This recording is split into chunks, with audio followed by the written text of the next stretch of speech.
Let me show you how to remove the background of nets on a wire fence. First, select the image layer. Then go to the Select menu and choose Color Range. In the Color Range panel, choose the eyedropper tool to select the color range.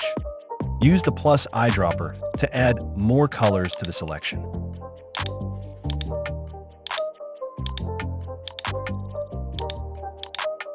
You can preview your selection using the Preview option.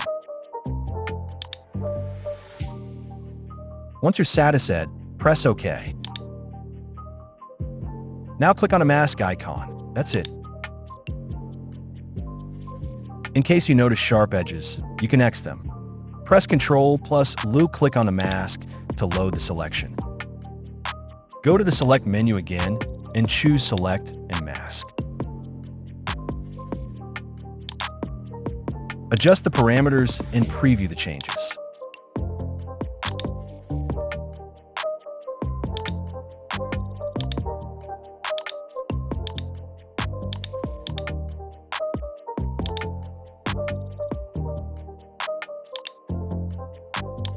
When you're happy with the result, click OK. Now it's done. Thanks for watching.